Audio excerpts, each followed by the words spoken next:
Hey team, welcome back into the Warriorholic for episode 2 of the season review with my man Waz Up. We've got no Warriors Fans TV this week, unfortunately. He's a busy man, but welcome to the show, my brother. Thank you, man. Thanks for having me. Welcome. Great to be back for round 2. Excited for this mate. one. I saw someone saying how awesome it was. Bloke in a bar did his review of the season. It took 5 hours. It was impressive. I'm like, man, I think it's actually harder to try and not do it in 5 hours with his outlet talk. yeah, it is true. It's quite difficult. Yeah. So probably a good thing it's just the two of us this time, but looking forward to getting into it. So we got, for those who didn't see, check out on the YouTube page there, we've got the backs that we posted up last week. So tonight we're going to focus on the forwards. And then at the end of it, we'll have a bit of a chat about the roster with a couple of interesting announcements coming out today. So without further ado, my man, let's jump into it. And just a quick reminder regarding the scoring, fans. We're a couple of biased Warriors hearties here. We try to be positive. The ranking's out of 10. And what we try and do is rate it based on what we think the person's potential was for that season. So, for example, Rocco Berry, when you talk about him, he's in the beginning of his career. So how well he delivered versus the best we could have expected him this year is obviously quite different for the best we could have expected from someone like Chance, who's a hearty veteran. So it's just our thoughts here, and not a scientific system, so bear with us. But they'll all be a 1 out of 10. So we'll start out there with my man, Addin Fonua-Black. How did you rate him this year? Yeah, I think for me personally, he was in a similar vein to Sean, someone that you felt that if we didn't have him, you felt the season wouldn't be as good as what it was. And no surprise that he was the Dalian prop of the year. Was super consistent. I mean, in every facet of his game, his run meters, his tackling, I think, his tackling percentage was super, super high, and just consistent throughout the whole year, adding in the element of his running game. You saw flashes of him scoring multiple tries, and then you saw him actually in different types of, out the back plays where he was almost like on the edges, and then he would always distribute. Just a super talented guy. I remember you were talking about it with your interview with Jazz about AFB, that he's probably the most talented dude in the actual club, which was no surprise what he's able to do. So for me, it's a definite 9, a strong 9. I think he, towards the end, I suppose it felt as though I don't think he ran out of steam. I don't think that's the case. I think it's actually just probably, like we'll talk about it as well, just lacking another the 2 punch to his 1 to get him over the to make him his workload less more so than what he was doing. So that I hope we can resolve that a little bit to get even better, like prime productivity from Adam. But he far and away exceeded everything I could have imagined him doing. And amongst those 3, really, Tohu, Addin, and SJ, the workload that they were able to carry through 27 rounds plus 3 more was insane. 30 weeks straight. Yeah. Yeah, so he had 9 tries in total there, like tackle efficiency 95.6 with 714 tackles.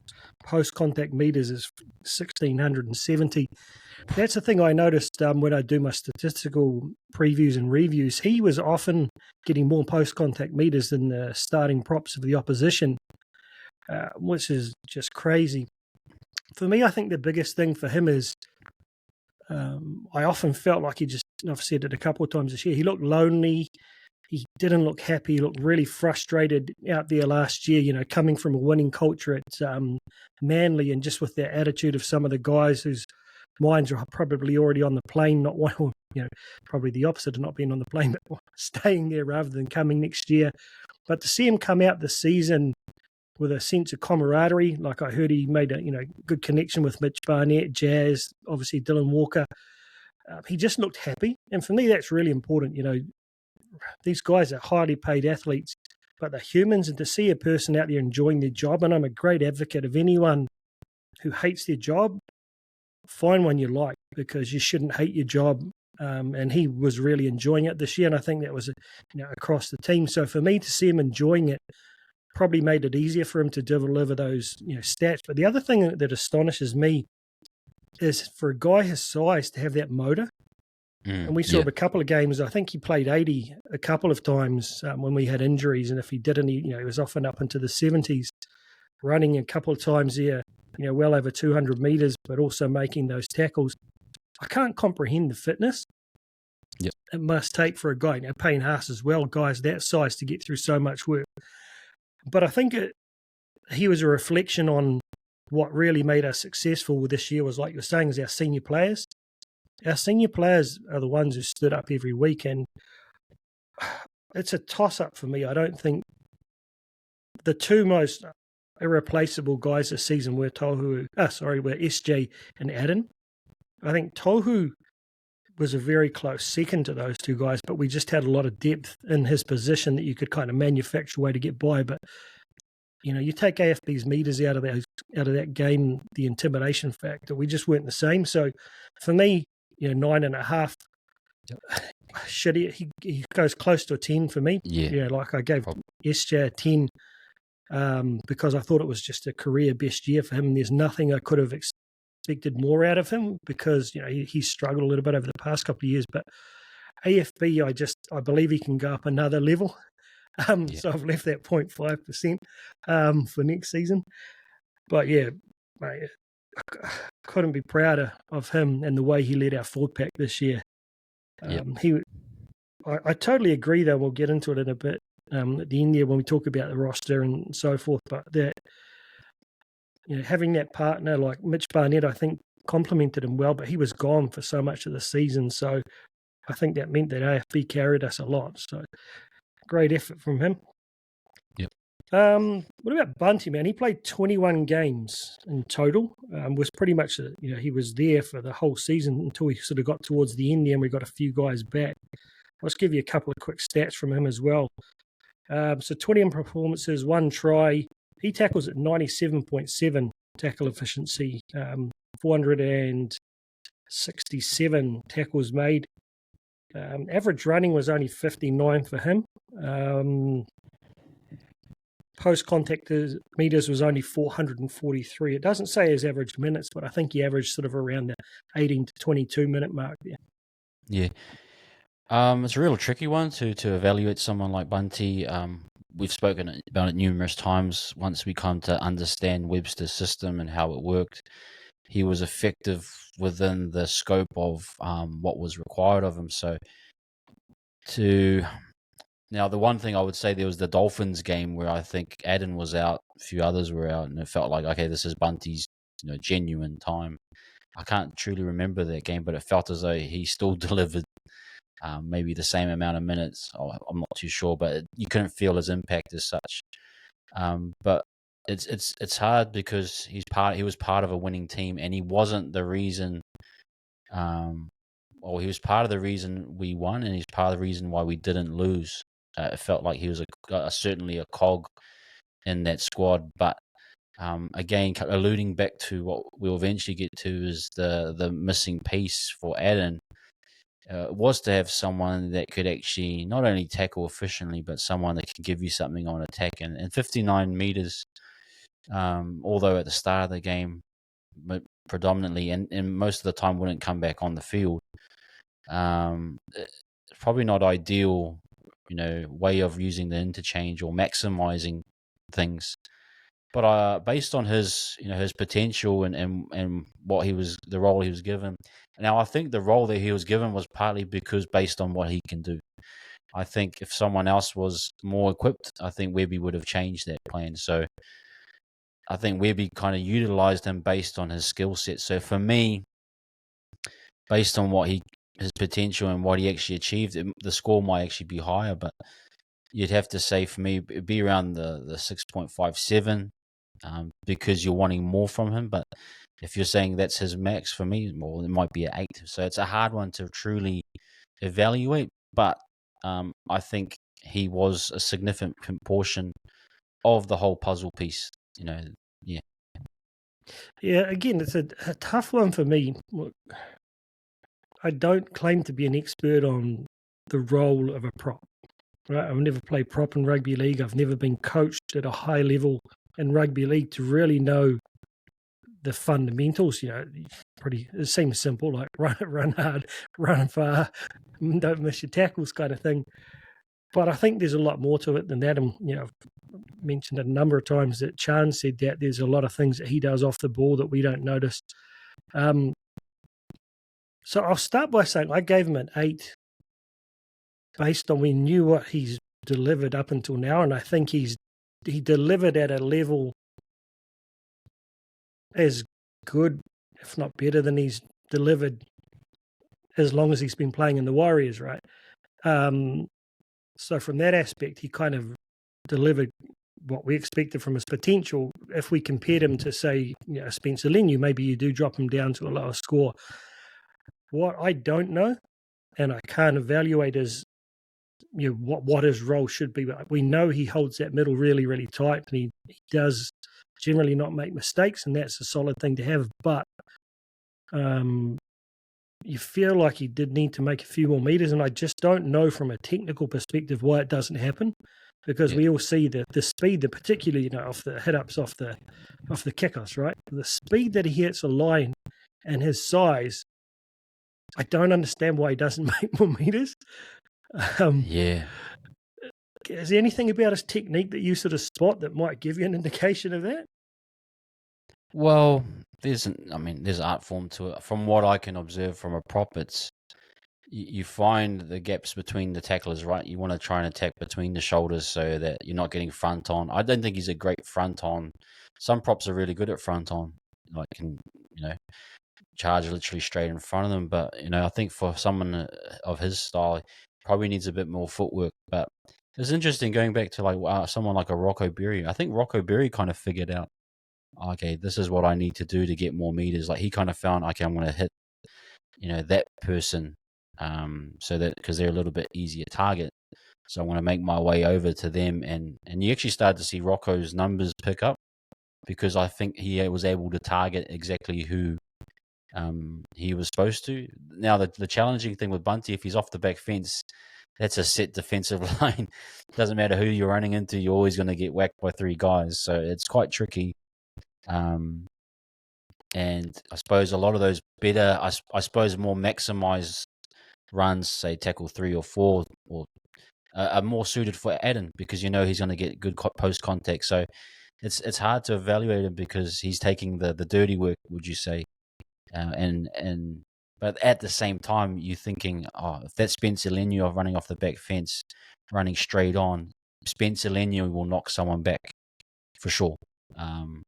Whereas Bunty, you feel as though he won't be able to do that. So it's almost like he needs to develop a part of his game, maybe be a bit more strategic about how he runs into contact because it's not truly effective.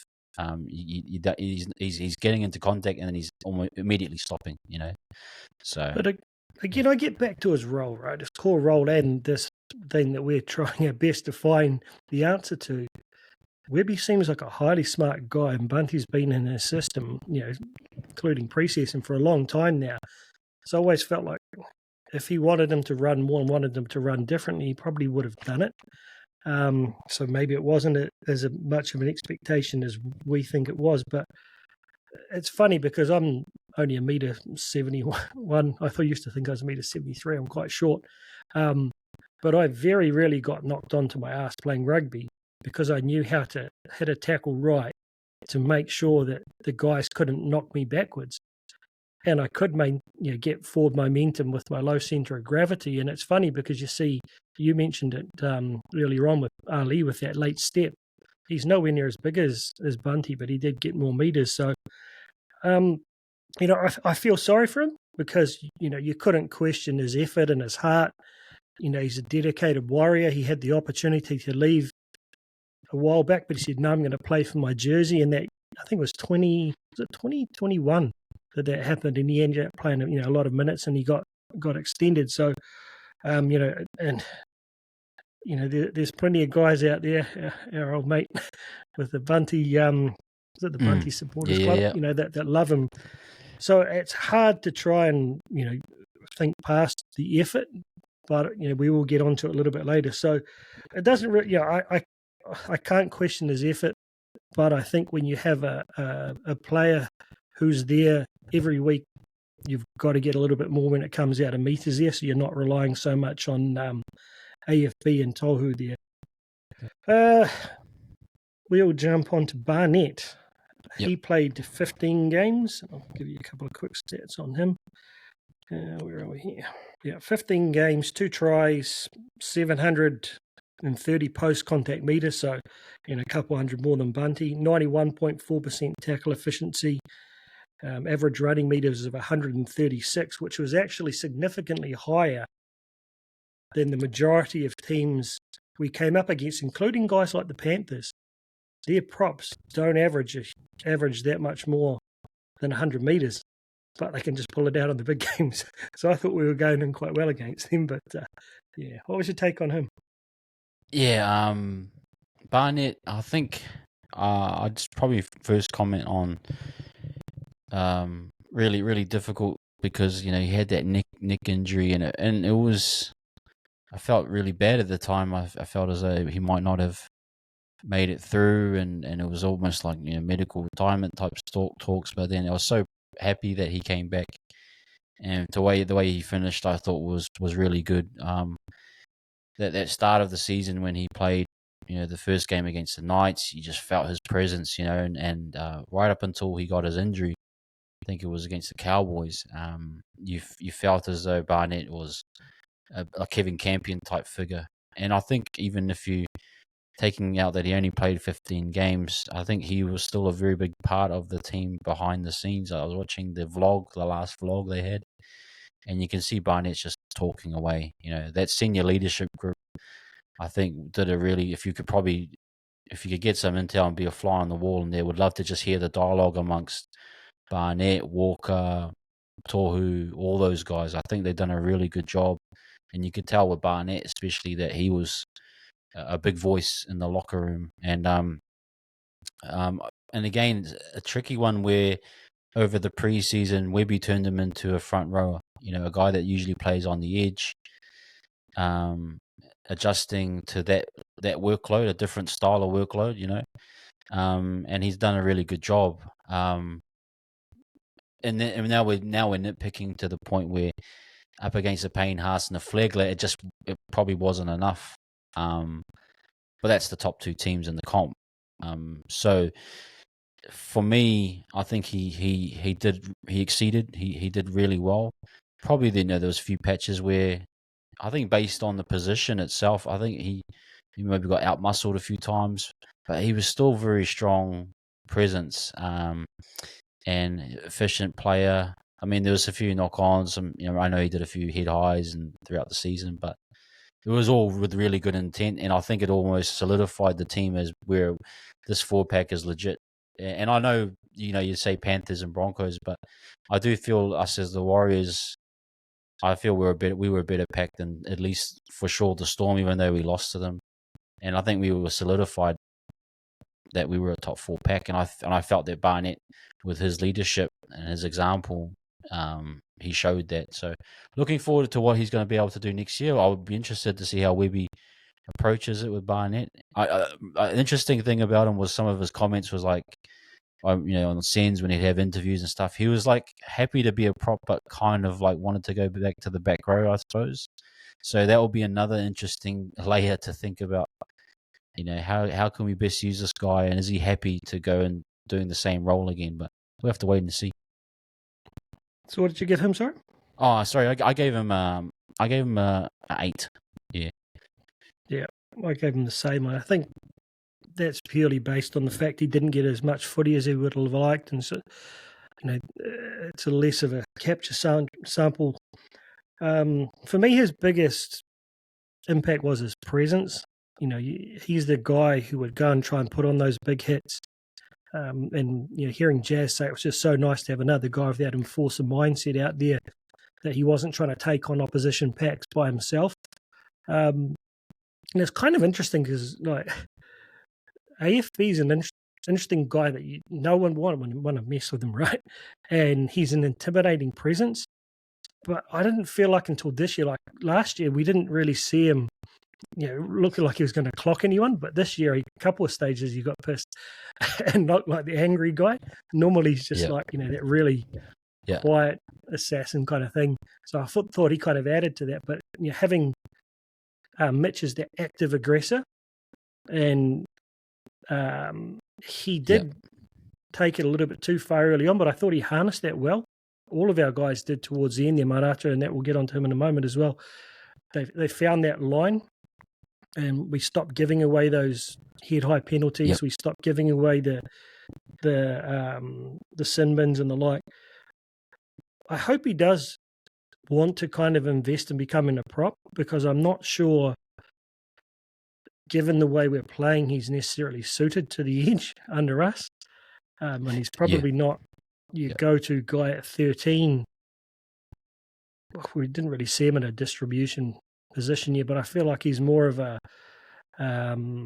Finucane kind of really hard-working 13 rather than the ball-playing 13, which I feel like our game's reliant on. So another off-season, and if his heart's really in that prop position, and I feel like he is feeling that kinship, it looks like he's at home here, he could go to another level. So that's why I think an 8's a fair mark for him. It's definitely a pass mark, but I'm sure in himself, if he had played a bit more footy, he would have expected a little bit more.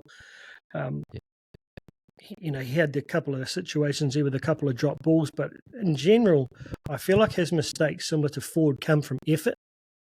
Just trying to take it to that next level to really get it, to change momentum or to smash someone. So I enjoyed him, and I hope he really does thrive on that middle position going forward.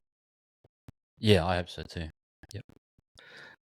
Tom Ali, his stats there, what do we have? 19 games, 1 try, post-contact meters total there, 467, so similar to Bunty with a lot less games.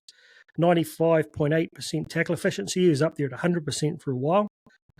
Just 295 tackles.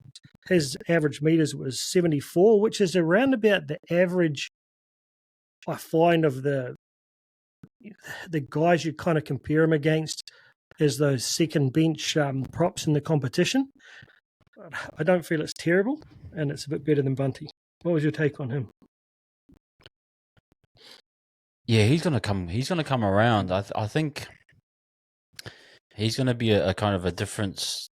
Like, I think he's already on par. If he was to get an actual genuine shot, I think he's already on par with a lot of those secondary props across the board. Like you said, I would love to actually match him up against all the interchange props in the NRL and see how he stacks up. I think he'd go maybe middle of the pack, or maybe just low middle of the pack. But still, I think he's going to grow into his game. Seems like a player that hasn't reached his peak yet, and I think he will, with time and continuous reps, another preseason with Webby, solidifying for him is probably want to solidify a role in the starting, team. And there's a massive line waiting behind him. So there's a bit of pressure on him. But at the same time, if he handles it well, I thought he handled it really well this year. And he did play a portion of 2022, I remember. And so, but this was definitely a breakout year. I loved his work. I loved his intensity. I loved his footwork as well. He had a good patch in the middle, I think, at the start of the year, and then he kind of had a purple patch. I remember there was a game where he knocked it on a few times at the wrong times, and I think that's for a lot of young guys. You'll notice a lot of their errors are at the completely wrong times. I remember Sifakula passed an offload to Chance against the Panthers, and it was ill-advised, but I think that's just young guys learning to know when to do things, and they'll come around to it. But was this another year with him Broncos? For me. Yeah, I think it was. It was like peak. Yeah, he had a peak off the kick return, and it was like perfect timing because we had scored and we were about to go on another. So those are little things. Yeah, they scored off it. And that's what I was saying. Like little at the worst possible times. But that happens to a lot of rookies, I've noticed. So he's not the first, nor will he be the last. But yeah, I love him. I think I'd probably give him. For me, it's a 7, something around, because he's got massive growth. He's got massive growth to go through. But he was very super consistent. Like I go back to the likes of Tane Tuopiki, Ronald Volkman, everyone that came in that was, quote unquote cup boys came and did a really good job, and he's probably the most used one out of that bunch of players, and he was solid pretty much throughout the year. Yeah, I think he's played a total of 26 games so far, so that's 7 last year. I think it's unusual for a rookie to come in and play a really solid full, season of footy as a rookie, particularly in the forwards that, you've got guys like Payne Haas or freaks, but in general, it's a lot of footy, 27 rounds, and on top of the preseason and stuff, it's just to maintain that level mentally is a real challenge. So he's only 24. Size-wise, it's interesting. Like, you've got that big kind of dispersion in the props, that you've got those 120 kg guys, and then you've got these guys. He's 109 kg at 1.83 meters. That there don't seem to be too many about the 115 mark. They're either closer to 100 or closer to 130. So, 1.83 it's quite funny. He doesn't look very tall. That's 12 centimeters taller than me. So, I feel like he'll probably fill out a little bit more, but I like the fact he's got a bit of speed. He's got that late step at the line. He had a good tackle efficiency, but probably didn't make anywhere near as many tackles as Bunty did. I gave him an 8 based on the fact he's a first-year guy, and although he might have had a couple of rough games or rough moments in games, and he ended up dropping down a bit at the end there, first year prop, he probably couldn't have delivered a huge amount more. I wouldn't say, I'd say he's slightly better than an average prop, if you know what I mean. So my expectation was quite high, particularly of the impact he had when he did come on for those games at the end of last year. But I thought he was solid, and I'm really curious to see how he develops over the off season, how Webby looks to use him. Because I don't think we see both of those, him and Bunty, in the lineup very often unless we've got injuries to our leading props. So see who sort of leads the way there as the first backup. So I hope he develops well. I like the fact he just continued working hard there from the games I saw him playing Cup. He definitely stood out as he's that guy slightly better than most guys in Cup. Yeah, if you know what I mean. So similar to Sifakula and that. So yes. Hope he goes well. Hope he continues to develop, because I always felt like he's that little dynamite kind of Spencer Leniu guy that could develop there. All right, Wayde Egan. He played 22 games this season, so he missed a few there with the head knocks, which is a little bit of a concern for me going on. 6 tries at hooker is a pretty good effort. Average kicking meters 2.1. But try assists, 5 try assists, 9 line break assists. So the line break assists were quite high compared to a lot of the other hookers he came up against, and his try assists. 92.1% tackle efficiency. He made 806 tackles. Average running meters 51, which really grew as the season went on. So for me, it started last season, and this is what makes me realize how much I don't know, because I never really thought he was that guy who was going to take us deep into a final. I thought he was just that little bit of a class below. And maybe he wasn't quite playing to his potential, because it definitely wasn't just me saying that a couple of seasons ago. But he started to show his signs last year. But this year, I think he really took it to another level.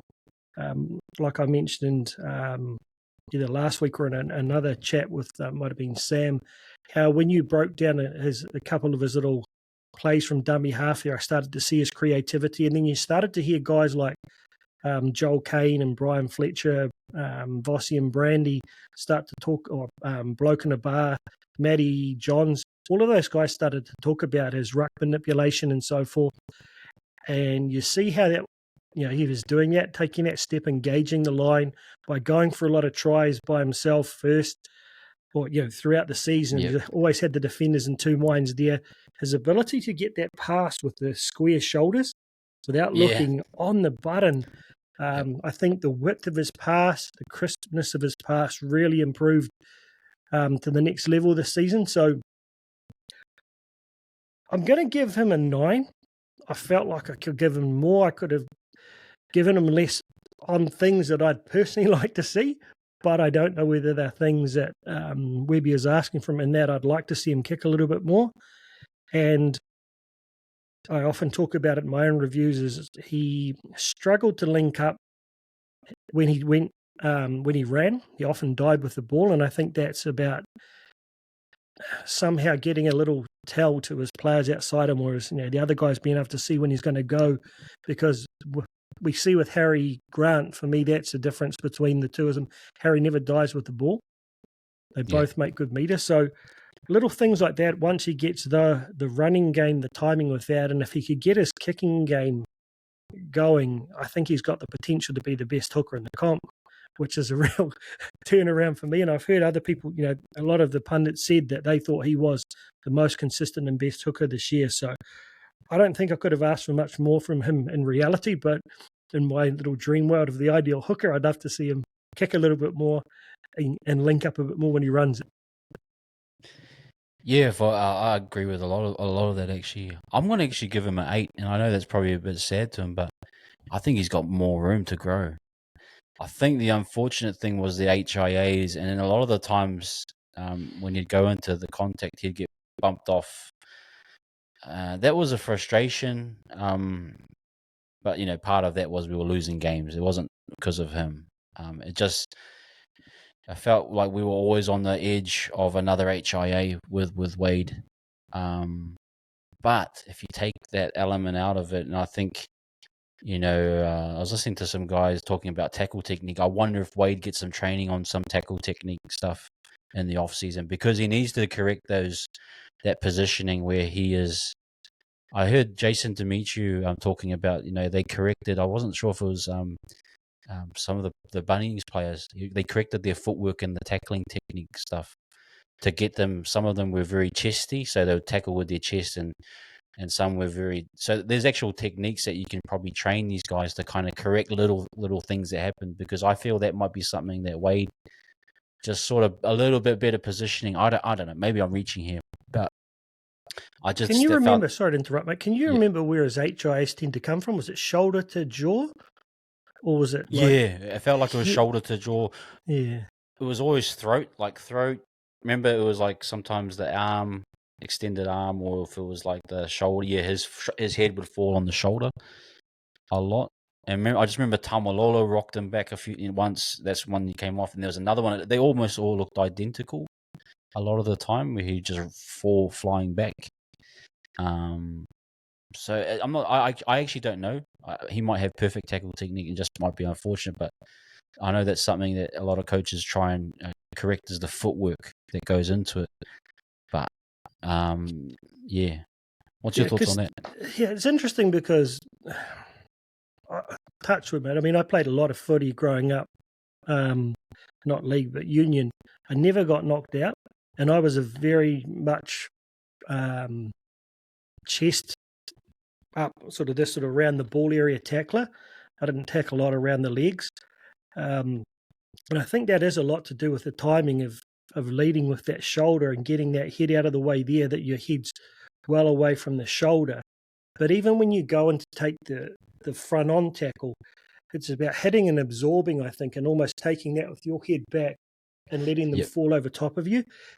Maybe, like you say, a technique there, or also the timing of when he's the tackler. So we're tackling generally with 2 to 3 people. Is maybe we need to think about how we structure our defense so he's not hitting first so often, because he's not very. What is he there? His weight. Yeah, he's only like 91 kg, but he's 1.85 m. So it means he's not short. So his head's up around the taller guy's shoulders, right when they're slightly bent over. But it's a serious worry for me, for both him and Chance, that the KOs they're getting are very heavy.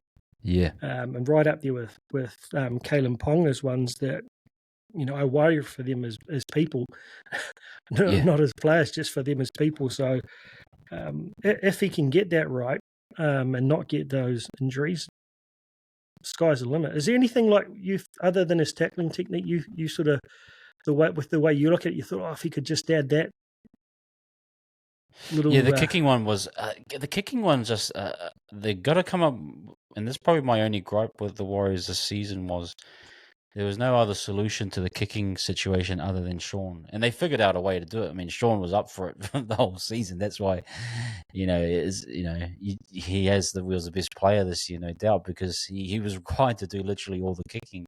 So yeah, I'm with you. Probably want Egan to actually, to add to his game. I know he can do it. It just again wasn't within the game plan that they must have sorted out preseason. It just felt like they weren't going to go away from whatever, and it was working. So yeah, but I think the one thing was interesting me is like if you look at the top 4 hookers in the semi-finals, they weren't as creative as Egan, but it was, I suppose, added to that defensive strength. The Billy Walters, Harry Grant, and the other guy from Penrith, almost the same size, like almost short props. Do you know what I mean?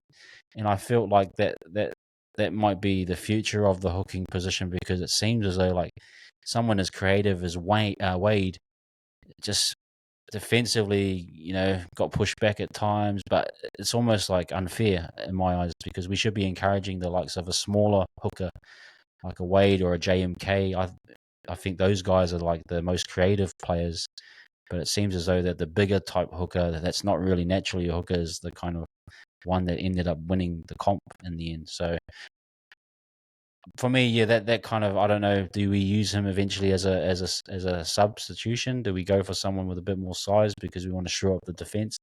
It's really hard to tell, but he's so skilled that I've given him an 8 because I know he's got more to go. Like I think he's got more running. I feel he actually tailed off in the back end. I felt like I don't think he was the cause, but I think part of it why we dropped off so much after, probably was it that Sharks game or Parramatta, I can't remember. It felt as though like he wasn't making those same sniping runs, and I don't know what happened. Maybe everyone just tailed off, but I would love to see him just freshened up a bit more. Felt like that's my thought. Yeah, it's tough because you look at, like I've said before, we always look at the best characteristics of other players rather than their weaknesses and compare our guys, to how they sit in there. But I've always thought Harry Grant's a really good on it. Uppy did it as well with that kick out of dummy half. If you can get that 40-20 there, that's a real momentum shifter. And particularly, he's a really smart guy with time that if you can see, particularly if you're on the left-hand side of the field, even like the 2040s as well, when their wingers are up. Yeah, 2040. The left to right kick. I remember, I don't know how many times I did it as a first five, is do a cross kick from inside my own 22 and put it out in the opposition's 22. That wipers kick off as a right footer. Yeah, the wipers, yep. And that was with the old ball that didn't bounce on muddy old ground. So I'm sure they could do it, but there's probably a reason why they didn't. So, onto his what do you call it? Apprentice there, and Freddy Lussick. He played 12 games. He got the 1 try. He averaged 5.4 kicking meters, almost over twice that of his.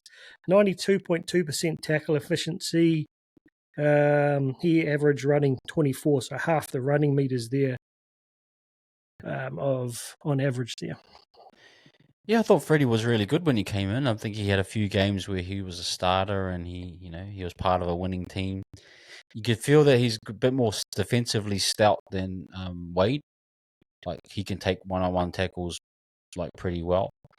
That's probably one of his strengths. So one of his weaknesses, obviously, couldn't do what Wayde was doing in terms of ruck manipulation. So like you said, squaring the shoulders. He's more of a service type, hooker. And that's where I was thinking sometimes when, could you use Wayde as that impact, take the sting out of the... We saw it against the Panthers, I think, and it nearly worked, but, But I think for Freddie, he had a good year. Freddie might be, if he could actually turn into Wayde, it might be one of the best hookers. He could see himself in a few years' time as being that best hooker in the game. Like he's got a strong tackle technique. He's got a really good style, but he just doesn't have that same way of looking at the game as Wayde. Like Wayde, you feel as though you look at Wayde, Wayde will see the numbers and know exactly what he wants to do. Like I've just seen Wayde so many times this year, just pinpoint, tell SJ go back in here. You know, like those two. I always thought Tohu, Wayde, and Sean were on another level. Those three, like you saw it in the Knights game when they were just all in sync. Like just I'd never seen anything like that. And that's where I think Freddie, you know, he needs to be able to see himself as being Wayde in another 3 or 4 years' time, where he's so in tune with his halves. He knows how to, you know, ruck manipulate. He knows what side to go down. But he, you know, for me, I'd probably give him a 7.5 or 7, something like that. He's got a lot of room to grow. I just hope he doesn't stagnate until in plateau. I think for a lot of those guys like himself, he's fighting for a starting spot. He wants to just continue to keep improving. Yeah, he's interesting because he's 6 kgs lighter than Egan, and 3 centimeters shorter. But he does tackle above his weight, right? Look at Stour Smith. He's another one. He's not a very big guy, but got a great technique. What was the guy's hooker? The hooker from the Penrith team. Yeah, Liam. Oh no, not Liam. What's his name? Yeah, he's good too. But he's a lethal tackler. You see him putting shots on old Narcissus, you know, in that semi. Yeah, no, yeah. So you can, I think it is definitely technical. Trevor Gilmester, he's, you know, the axe. He was a small guy as well. Yep. But it's just really that timing. I mean, I played footy with a guy, played second 5, and he would have been Freddie's size, and he was playing, you know, against some big island boys in Wellington, playing prems, and his technique was just so good. He'd smash them. Yeah, man. You know, so I think that's definitely. I felt like his pass is definitely improved since he came to the club.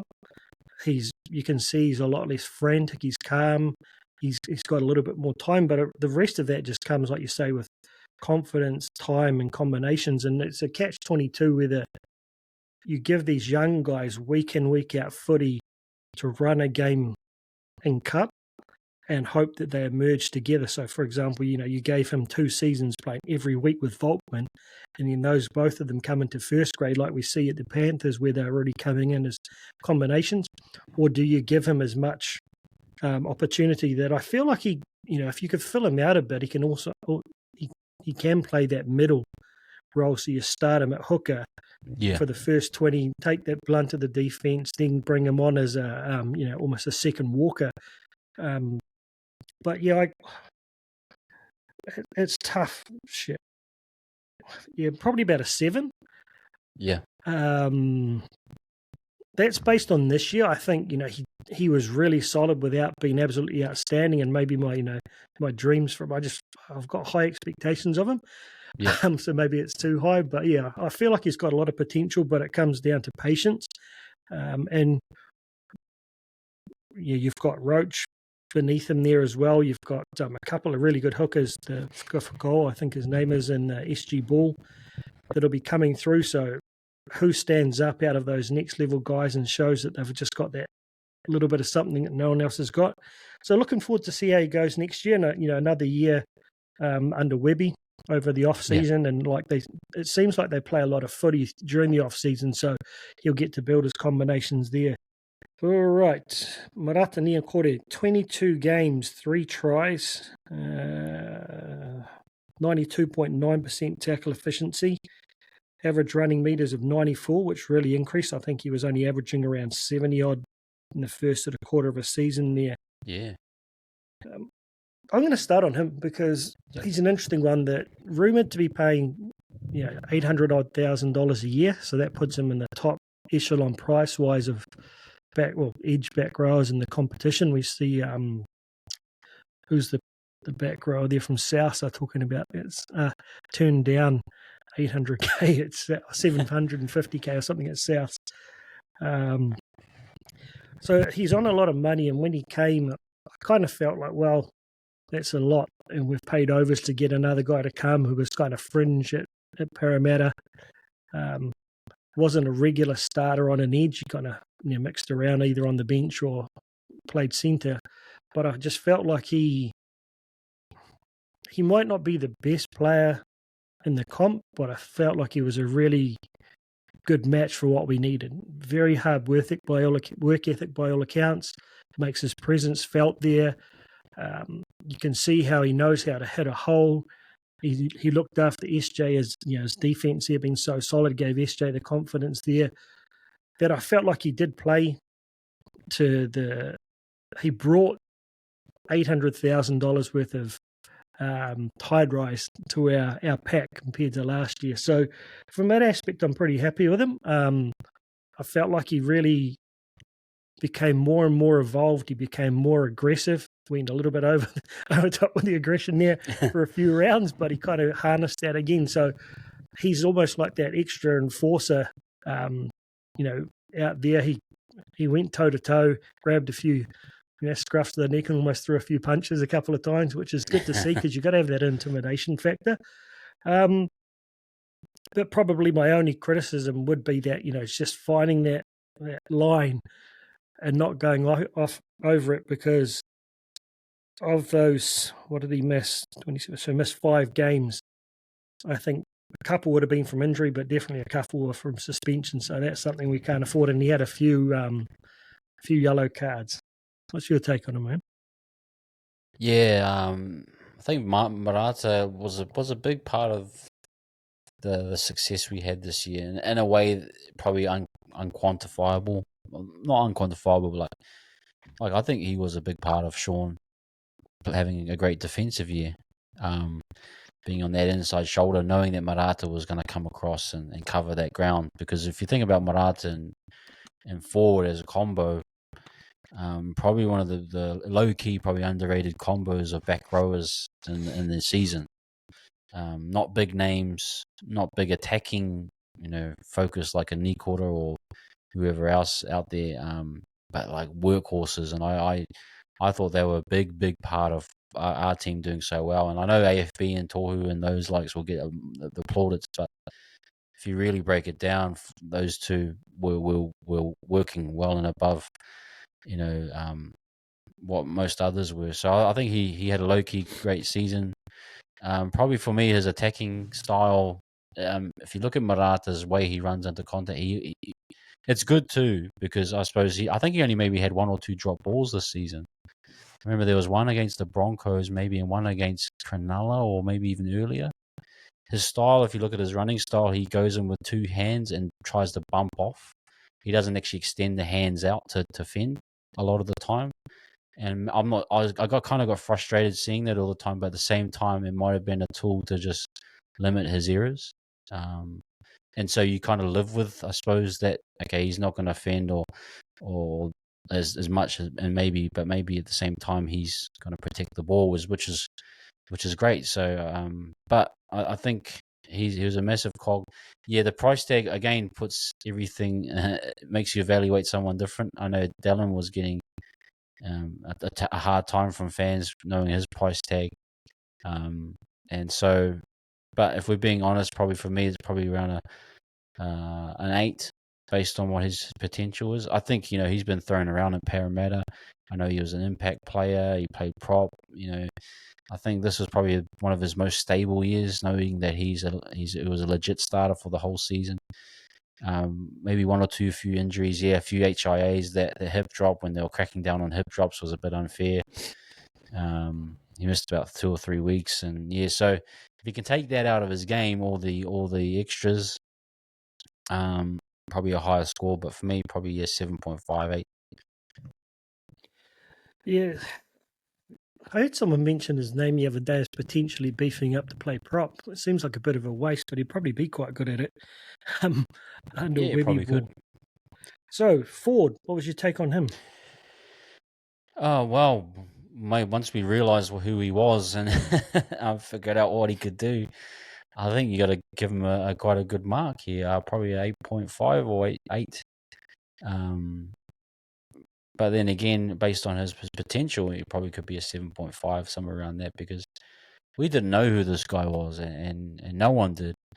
And once we realised he was going to start over Curran, we were like, what the heck? But you kind of saw his value over time. I think for him probably it was a long season. I think he even played most games. I'm not sure if he's played that amount of volume at that level, but Webby praised him throughout the season and preseason that this guy is a workhorse. He's a guy that grows into games, and you do see Jackson over time work his way into a game. Even in the late minutes, he's starting to pull off strong runs. There were a few areas, and we all know that he was always good for a penalty or a knock on, and that came and fluctuated. It came and went sometimes, and maybe there were 2 or 3 weeks where he didn't make an error, and then 1 week we made 5 in a game, or but it kind of evened itself out. But you never lack for effort. He was always professional, and that's what I loved about our forward pack this year. There was no heads down. There was no blaming anyone else. They all really worked hard, and again, he's another important cog to that forward pack. I mean, AFB and that get the praises, but Jacko, man, he was doing a lot of work, and I suppose with him, it was the inconsistency of the halves. As soon as Tamaide went down, the game plan fell apart in terms of his attacking. Dylan Walker, not the same type of distributor. Metcalf, very kind of individual. So he didn't see good ball for a long time. But then he got into that pattern where he just kept going underneath, and he started scoring tries. I remember the St. George game where he scored that try off of Walker. I think he scored a few, maybe one against Parramatta, and it was just he kind of sort of fell into the season and knew, okay, I got to stop trying to create all these miracle plays. I just got to just fall into the system, and good things will happen. I think he came around to that, and yeah, for me, I think it was probably around an 8, something like that. Yeah, he had 24 appearances, 4 tries. I think one of the keys for me was his tackling. Like, he was often our leading tackler up there with Tohu, 842 tackles at 90.6% on an edge is pretty solid. Because he's only 95 kg, which is quite small compared to a lot of the guys. I'm heavier than him. Yeah, me to gives away, what's that, 15, 20 kgs to some guys he's coming up against. But you'd have to, props to whoever identified him. You talk to the guys from the Dragons, they were gutted because he was always seen as a really high potential player, and I think he comes from a real rugby league family in his local area.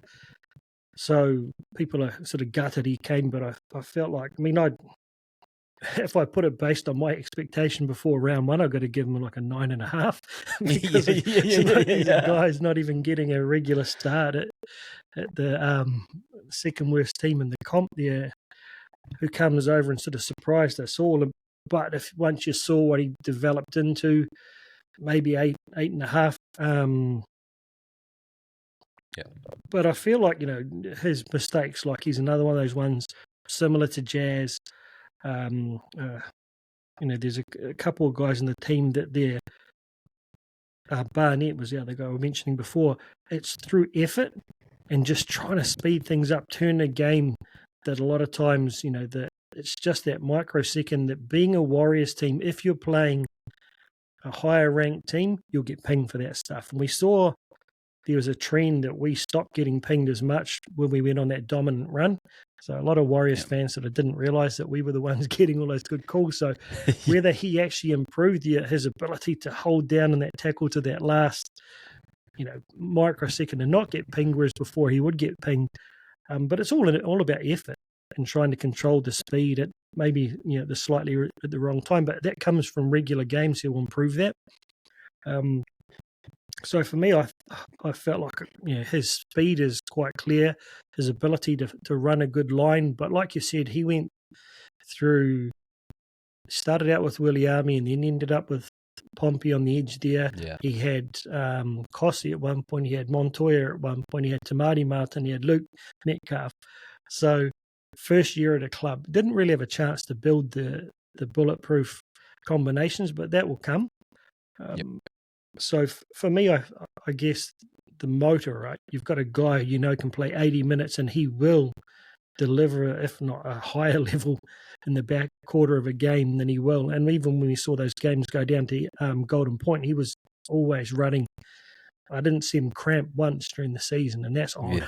Yeah. So from that aspect, you've got to look at the benefit to having him there. I'm sure Curran could play 80 minutes as well at a stretch, but I don't know whether he could do that every week. But having the minutes you can guarantee out of him and Tohu made a big impact, I think, from how you could use our other players. So for me, I had a bit of man love from early on, drifted off a little bit with the penalties, but I still am a big fan. So looking forward to see how he develops. My only, the question you've got to ask you is, you wouldn't imagine he's on a big number. I'm not sure when he's contracted to, but you know that his contract value is going to go up. He may get the call from someone like Flano to come back. Yeah. So hopefully he enjoys his time here. He looks like he's fits in with people, and hopefully he stays for a while, because we don't want him running off. Yeah.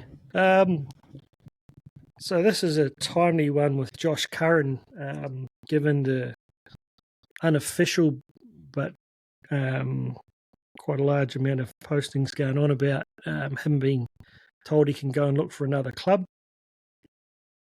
So a lot of people are really frustrated about that, thinking that we're kicking him out, but I've heard from a few sources that he hasn't been overly happy at times. He's been homesick. He's asked for releases. Yeah. Going back as far as towards the end of last season, but obviously showing that he's clearly frustrated not to be starting. So I think it may be mutual, but I don't know. That's just purely conjecture and guess on my part. But what I want to try and say to people is, hey, don't just assume it's the Warriors deciding to chop him.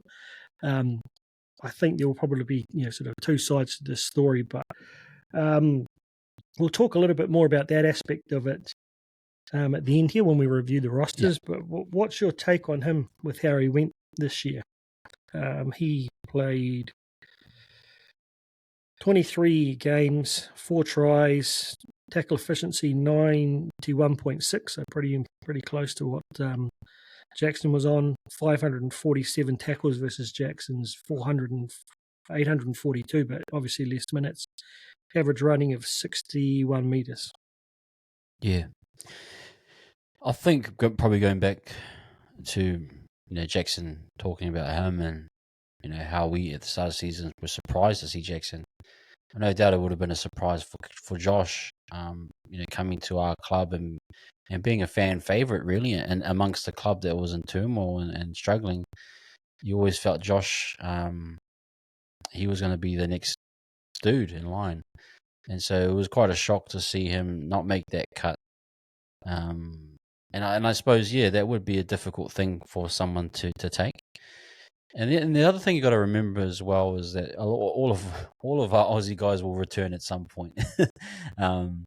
And so if it's his time, it's his time. But on the field, I thought he did really well filling in that bench role. I think he actually far and away exceeded what I expected. What I thought he could do. There were times where he played centre. He filled and stopped a lot of gaps, and then he had a few really good games where he scored tries. I remember the Cronulla game, him scoring over to kind of get us into the draws, and then SJ obviously with the kick. I thought he was absolutely amazing. And there was a period there, I remember early on the season, where people were questioning his attitude, but then what he showed on the field was absolutely professional. So you kind of forgot about that. And he had that off-field incident that has to be brought up. You don't know how much that impacts someone. And I know he had to go back to Sydney, was it, at that time, and do some stuff. So, he's probably had a lot going on.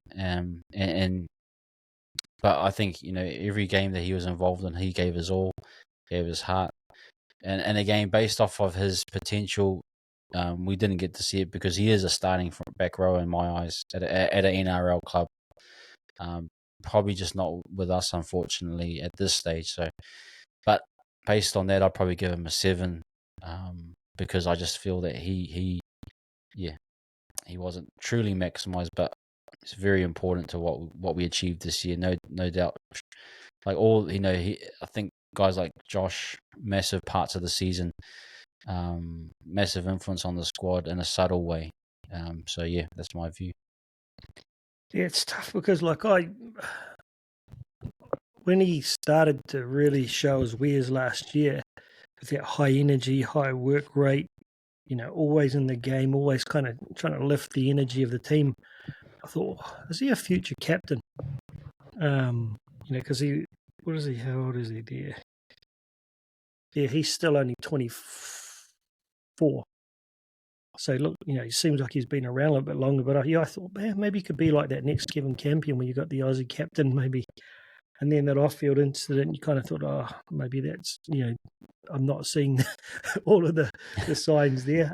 Not want to judge him. I wasn't there to know what happened. But and then I heard the whispers that he was frustrated and homesick and stuff. So it kind of, I was a little bit down, because I had really, I had them up on this pedestal. But to his credit, like you said, even with all that turmoil, even if he is homesick or if he was frustrated at not being the starter, you couldn't question the effort that he put in. Yeah. Every time he had the ability to get on that field, you felt his impact every time. And that, for me, is a key for a bench player. Do you notice that he's in there from the time he steps on the field? Because sometimes a guy could have been on there 10 minutes before you realise. So, like you said, being able to shift the centre, who would have seen that coming? You would have thought, Niukore would have been the first guy to go in there, or Siro even. But so he showed his versatility. So it's, before I knew Jackson was going to be the starting guy, I would have expected him to take a step up to that. So if I compare my expectation versus that, it's probably a 7, because I thought he would have been the regular starter. But if I just look at his contribution while he was on the field, I think I could give him, close to a 9, because from the time he was given, there wasn't much more I think he could have done to contribute. So, really mixed feelings. Like I've worked and lived in situations where I didn't like the company I was working from and was constantly thinking about getting out and wanting to be living in a different place.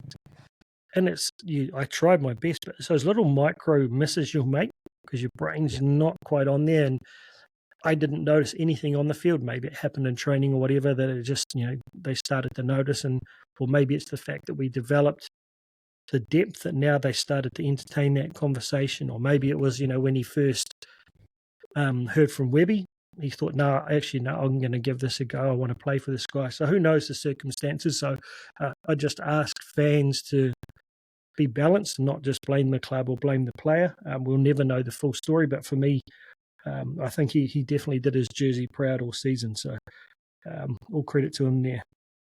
Alrighty, next up we've got our mighty captain, Tohu Harris, 23 appearances, 3 tries. I was glad there because I was a bit worried for the man having to do the nudie run, but I think he got a couple back to back there.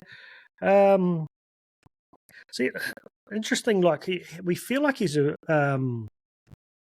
in that ball playing kind of creative role, but he's generally first receiver and distributes to one of the halves. So he only had 7 line break assists, and he didn't have that many try assists from memory, but 93.6% tackle efficiency with 910 tackles made. Average running meters 139. Yeah, man, Tohu's the one. If we had maybe a little bit of a younger Tohu, we might have actually made the grand final. I think we just caught him at the wrong time with the right coach. But no, even saying that what he's achieved is insane. I'd give him a 10 based on potential. I think he maxed out. He more than achieved what he was physically capable of doing, because we know how much he was bandaged up. But I'll give him a 9.5 or a 10 because I've said he was the right captain for this squad. Probably more of an introverted type captain, probably even along the lines of a Mannering, a kind of a guy lead by the example. Definitely not a Steve Price, but you saw him at times talking to the ref. Like I don't know if he trained himself to talk to the ref, but if you watch closely, Tohu was always in his ear. It wasn't the same as what, like a Cameron Smith or, like I said, Steve Price, but he was always there talking to the ref. And he must have got things because we started getting calls go our way. I mean, obviously, JP might have got a lot of that over the line, but it felt as though Tohu was definitely talking in the ref's ear, and you have to. And then you add in the ball playing. Like defensively, he's always been a great defensive player in my eyes. And his size, that size that he has is just great. But his offensive game this year, to adapt to that style of play, I'm not sure. I'm not sure if he's played that amount of volume through the middle, where he's a really key decider of what happens. So he's actually that first point of contact, knowing what needs to be done, how we're going to approach it, and then deciding, do I go short ball to Addin, or do I go out the back to Sean? And man, those short balls that he did were just, they were beautiful, soft touch, soft hands. He was just really classy about how he did it.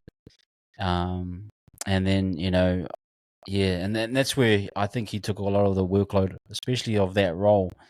And especially at times when Dylan wasn't able to play in the middle, we had to push Dylan out to the halves. Tohu would almost play 80 minutes at times. I think he's close to 70 or 80 averaging. So you want to see someone like him, you're thinking next year, mate, can he do that again? My personal view, he probably can't. So it's like, again, trying to solve the problem of, you got these great players in Addin and Tohu.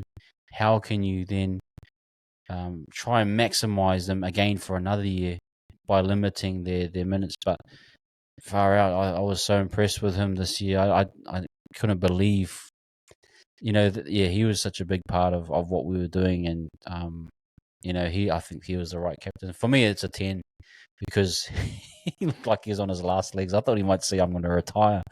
Yeah. He maximized everything. So, for me, SJ was a 10, as I mentioned in the backs review, and for me, he's a 10. Like, you literally could not have expected anything more of him. Didn't make mistakes. If you feel like a dick being that critical, but a couple of times there, the fatigue meant that Addin didn't quite get across there. Like, I remember that one from the Tigers, Lowry or whatever, carved through that gap, or just a couple of drop balls he had there that the fatigue got to him, which is human.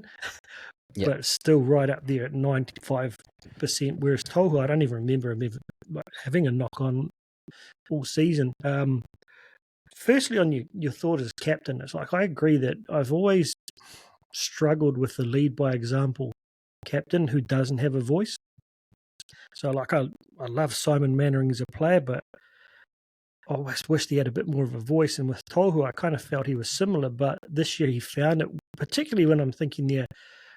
One is with the players on the field, to lift them when you've got to turn around and turn the momentum. I think we could see him talking more in the huddle this year, along with other guys. But his voice to the ref, like you said, he very, I don't know, the way he did it, non-intimidating, non-threatening, but non-intimidating, really, really good. So that was something that exceeded my expectations. I felt like at one point there, the game that sticks out to me is the Broncos game, that I felt like every play went through his hands. Yes. And through that middle period, and it reminded me of Matty Johns often talked about in State of Origin, every play was going through Yo's hands. Yeah. And it just becomes a little bit predictable. It just takes that little bit of time away from the ball with the halves, right? And I noticed, I don't remember when it actually switched, but you just saw that little bit of variety. AFB would take the first ball at times and then distribute, or you get Walker come in, and when it stopped just being Tohu, I think that gave him that little bit more of an edge, because people didn't know what to expect. The hands, like Martin Devlin describes him as an octopus, that he doesn't run like a Flegler or one of those guys who's running at 100 miles an hour, but to make as many he doesn't actually make a huge amount of post-contact meters, to be fair. He makes a lot of meters. So that means he's getting through gaps or something before the contact. Yeah. So for me, like, that's where he exceeded. I thought his leadership, he obviously, like, he knew how to harness the contribution of all those other experienced players, because you had Chance, you had DWZ, you had Sean, you had Niukore, you had Walker, you had AFV, you had Barnett. So many experienced voices there that he wasn't trying to be the one dominating player. And what was interesting, like I was talking to a friend of mine who's an ex-All Black about the difference between Reid and McCaw. Yep. And apparently Richie McCaw would walk into the leadership team meeting and say, this is what's going to happen. Look at them and say, you got it. And then he'd just walk out. He was a dictator. Whereas Kieran Reid was a bit more of a inclusive kind of guy, but I think Richie McCaw he was that guy. You could see that voice. He was crap at first as a captain, but he grew into it, and he showed the way, but developed the voice. And I think that's what we've seen from Tohu. The both of them, their ability to play through pain, play through injury. That most men. There was questions whether Tohu would play the finals because of his knees and his hand and his sternum. Shit. I mean, I'm waffling, but I just should have got so much man love for him, and I was so blessed just to catch up with him. I saw him in Napier there. He was in a scooter or something, but he just stopped, shook my hand, and listened to me tell him how awesome I thought he was for a couple of minutes. And you could see no irritation in him whatsoever about this random fan who he didn't know. Hitting him up and took a photo with me. And the thing that I'll never forget is how soft he spoke and how soft his hands were. Nothing about him was intimidating, but he has a presence on the field. So, like you, I wonder,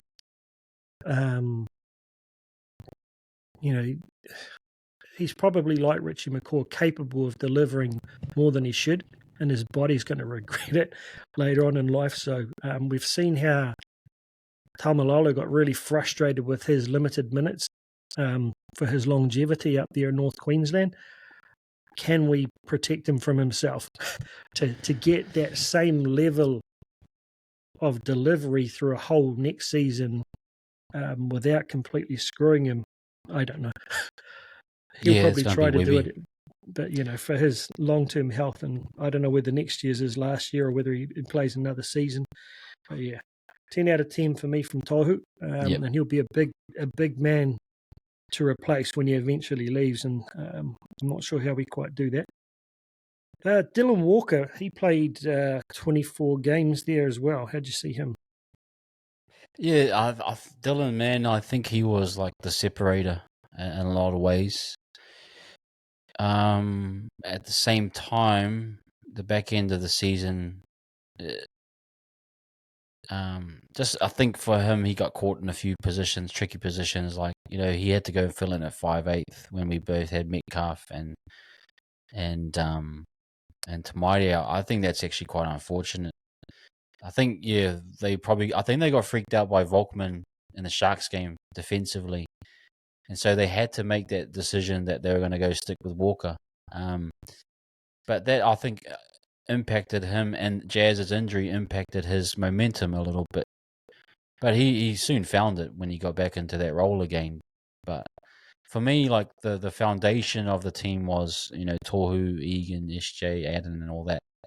But Dylan just took it to that another level. We hadn't seen that type of play at the Warriors for a long time. And for me personally, at the start of the season, especially that Cowboys game where him and Jazz just linked up, I was like, whoa.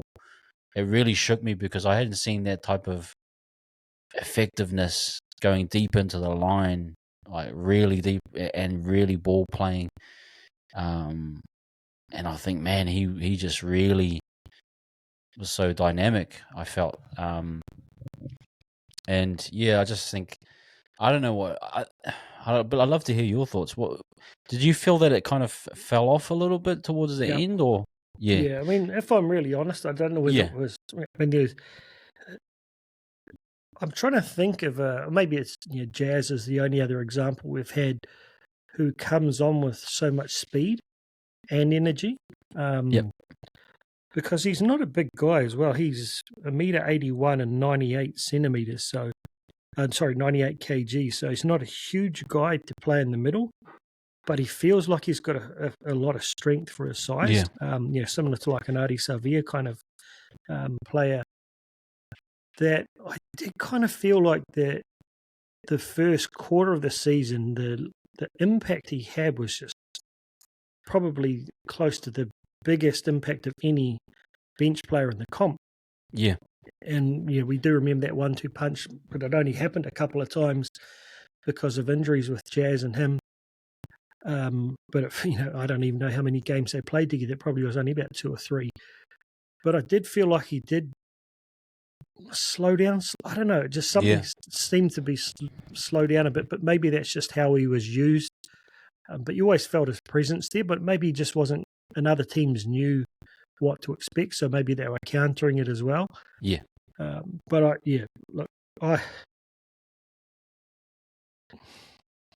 compared to we've got this aging guy who's had a lot of troubles, anger issues and so forth. That he was a different man, and you hear him talk. He openly admits, he's grown up, and it's hard to imagine that he was that guy that got cracked in the eye for being such an annoying. For who was it who cracked him back in the day? Was it Manly? So the last time I can remember someone getting punched properly in the face, he got punched in the face. But yeah, so he came in with that level of maturity. I think he was definitely a tide riser. So for me, I'm going to give him a 9. Yeah. Purely because I didn't expect the impact to be as big as it was, even though it sort of petered off a little bit in our eyes. But I don't think it would have in the team's eyes, if you know what I mean. And we see the fact that he got promoted to captain whenever Tohu wasn't there. So, outstanding. And really seems like a fun guy to have around the team. And, I love the fact that the reasons why he came back, he was openly admitted, said it was for the money initially, for security, but he wanted to get his son to have that connection with his Māori roots. Yeah. Whereas he never had that due to his parents being separated. So, I think he like every player who we brought in this year, he was a tide riser. Yeah. What did you give him out of 10, bro? I'm going to give him a 9 too, bro, because I think he was that different. I actually just add my last point I had about him was that I think the team fell a little bit flat overall.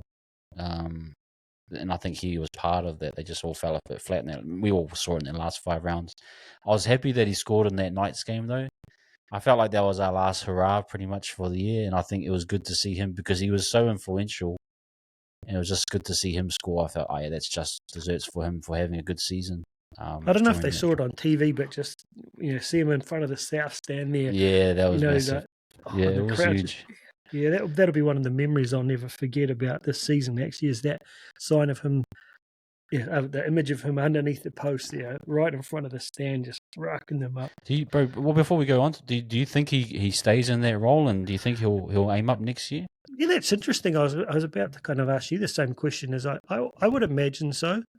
I hope we don't have to play him in the halves, because I think these days it's just. I just don't think it suits him anymore. He started out at centre. He's played fullback, all kinds of positions. I think if you had to play him in the backs, maybe I'd be curious at centre whether he's got the speed for that. But I feel like he's just really suited for that role. Or I'm not sure if you'd start him if Tohu was out either, because I feel like he's not that big enough guy to really get in that first 20 minutes. Yeah. So like that last 60 minutes, that's his role, and I like the fact that he's embraced it as well. Yeah, so, I'm with you. Talk that they're trying to build. Those who've seen him say that Chanel's looking pretty big, and that he might have been beefed up with a long-term role to filling that 14 position, or maybe even becoming a lock. I don't know. And we can talk about that a little bit maybe afterwards, but I wonder if our way of playing won't change significantly once Tohu retires, and because I don't think Dylan steps straight into that position. Nah, well, how old's Dylan? Is he like 30-something as well? I think he's 30. Was he 30-ish, I think. 30, 31, something like that. Yeah. And finally, we've got 2 more. Jazz. So he only played 11 games in total. So it's a little bit hard to kind of. Yeah, it's a really sad year. It is kind of melancholy for Jazz, because amongst such an amazing season for the team, his unfortunately just those injuries just um, felt like he missed out, missed out on the fun a little bit. And we missed him too. Let's not forget that. Again, that start of the season, right up until pretty much was it the Storm game, and even in that Storm game, we were on the verge of winning, and it felt like when Jazz got that injury, it was the nail in the coffin. And I wonder what that would have done for our confidence beating the Storm. That would have been an amazing feat. But it was, just unfortunate for him, just the way the season went, and to come back in at the time of the season. Yeah, it was tough. But every time he's on the field, Jazz, you immediately feel his presence and his impact. And I don't, I don't think he dropped off whenever he came back on. Like, didn't he have like he missed the first 2 games or something, and then he had those 4 games, and then he missed another 10 or. I'm trying to think what his initial was. It calf? It was calf, wasn't it? Calf first, then came back, and then hammy. But just at one point in that, you look at his stats, right? Like, he got the 1 try. He had an average of 93.2 tackle efficiency, but 94 average running meters off the bench. Yeah. So that just shows you with the limited minutes he plays, he has an impact. And I felt he was kind of chasing fitness potentially, because having a calf and a hammy, you can never put the miles into your legs. So like if you've got a shoulder injury, you can be running the whole time, and you can't really build that fitness on the ground with the same type. So when he came back, it's a very tough time to get thrown in there with no cup straight into the starting lineup, and to be chasing that fitness with the level of speed he plays at was tough. And I know talking to him, both when I interviewed him and just chatting through the season, it was really tough, because he said he's never had significant injuries in his whole career. To all of a sudden have those back to back and think he's back, and then like shit, it's taken away from you again. But again, you see fans who I don't really believe watch the game. They watch the team, if you know what I mean, who get critical of him and say, he should be gone before Josh or whatever. For me, I believe that first up, he defines what it is to be a warrior in my eyes. With the heart he plays with, he's a warrior, bro, through and through. He has an impact every time he comes on that field. He lifts the energy. He'll be the guy who'll step up and try and take that aggression to turn momentum. And it shows that a guy in Webby's position sees what I'm seeing when he's brought back off no game time at that time of year, ahead of the guys around him. So I hope he stays healthy and has a full season next year, because I think he's perfectly built for Webby ball. Interesting, he's a 1.78 and 98 kg, so like he's probably one of the smallest guys who plays prop in the comp. Straight up. I thought he was the same size as Ruben Cotter, who doesn't seem that big, and he just said, bro, that guy's way bigger than me. He's effective though, Jazz, man. He's very effective with the size, everything. Yeah. Another like Adi Sevilla, I think, who plays with like Tohu's another, just a slightly digression. Tohu doesn't really do any gym work, apparently. He hates doing weights. And you look at his physique, doesn't look like he lifts weights either. Like, he looks very like limber type, like a tall yoga instructor. Yeah, right. Like so you've got guys, I think, who are naturally strong, and even for their size, like Isaiah Papali'i, with his powerlifting and stuff. So he's not a big guy, but they just play above their weight. And I think Jazz is just that guy. But it's such the energy and the passion that he brings to the club. So, shit. I'm sorry, my bro. I've got to say like a 7, just purely because he didn't have a chance to contribute. Yeah, it was times he was on the field. Shit, I couldn't have questioned it.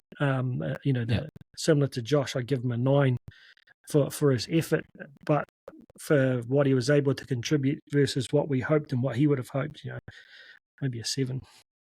Yeah, knock on wood, he is a great. I just want him to play a full season next year. I think we just missed him at a crucial time, and I hope he plays for the whole season. Yeah. All right, last but not least, not Paul Sironen, Bayley Sironen. 25 appearances, 2 tries, 91.3. Man, we had a lot of 91% tackle efficiency guys. 431 tackles there. Average running meters of 37, though a lot of his time came on playing hooker. Yeah, Suriname, mate. Yeah, au revoir, my friend. Unfortunately, enjoy your time at Catalans. Hey, look, you're going to a club that's in the grand final, Super League grand final, so it's not going to be a bad place to work. But far out, I really grew to love this guy this season. Consummate professional, came on and did a job wherever it was required, whenever it required. Probably the only guy that didn't have a clear interchange time. We've just said to him, "Hey mate, just be ready. You might be on minute 1 or minute 75, whatever." So that mentally tells me you got to be very clued on, and he was very sharp in the roles that he played. I mean, he played back row, he played 5'8" at times, he played hooker majority, played impact, and it was great to see that try against the Knights where he, I thought that sums up Bayley Sironen, coming on when you need to, and giving the best that he's capable of, and so I thought he was great. He was the jack of all trades, master of none, and I suppose he was required to do that. And it was always that tricky one, I think there was periods where do we put Curran or do we keep Sironen? And Sironen kept popping up, and what he said, 24 games. That value of utility is so important, and you're going to ask yourself, well, who's going to replace that next year? Is it going to be a CHT? Could he do it to the level that Bayley was doing it at? He'll be sorely missed, I would say, in a way. But I know Weeby's got a plan, as he always does. But I thought Bayley did a really good job. I'm going to give him like an 8.5, based on the scope of what he was required to do. And again, a different scope to say a Bunty where you're doing 20 minutes at the start. This guy was called on at minute 5 if someone got HIA, or and then minute 65. So he had to be able to adapt. So I want to give him a higher mark, I think. Yeah, I mean, he's interesting because I always liked him because I was a massive fan of his dad's. Seems like a really good guy.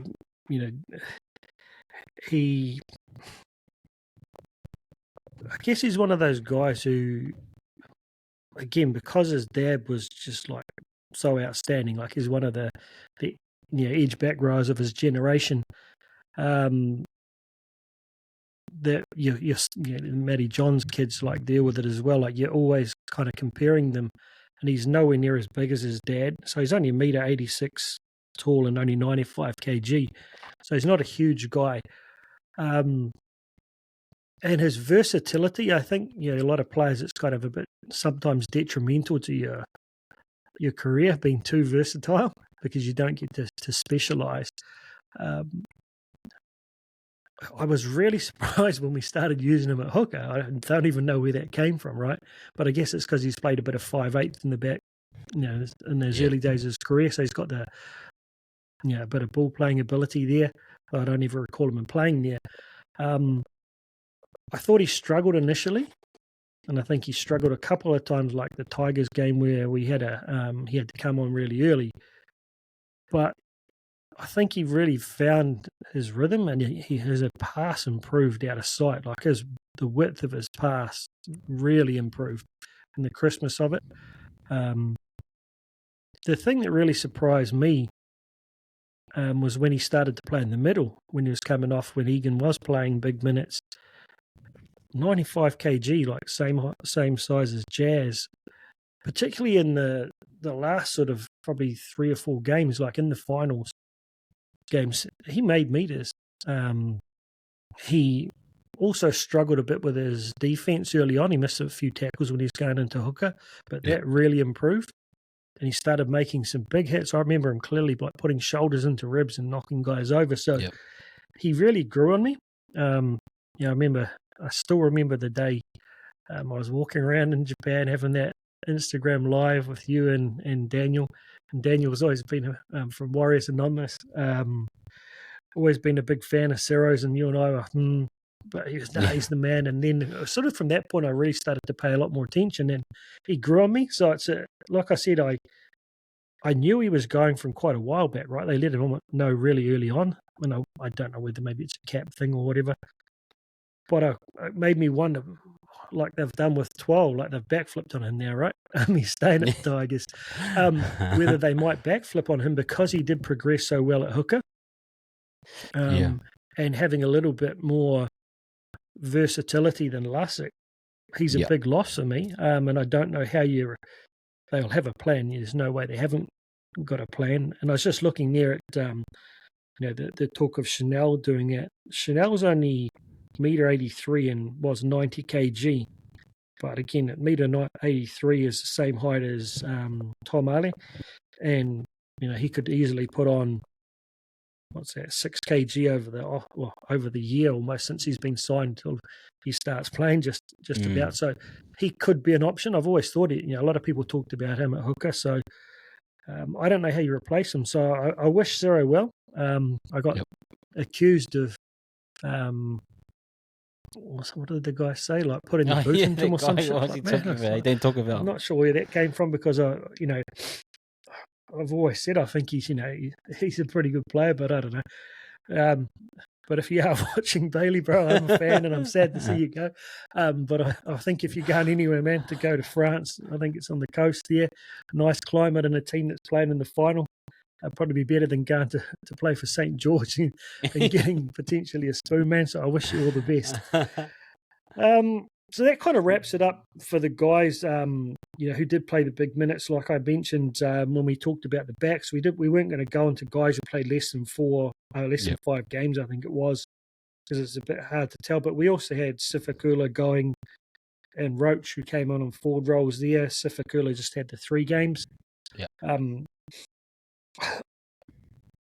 I felt like you could just see the way with him, just to quickly touch on him, it was maybe a little bit overwhelming. He's one of those guys who's physically probably, far more mature than his, mentally perhaps. That he seems like a young guy, and he was really humble when he got named.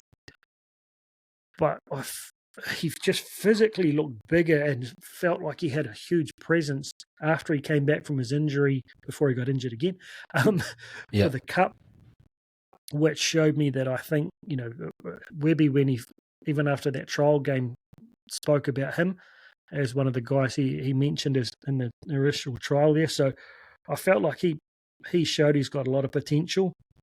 Did you have any thoughts on him?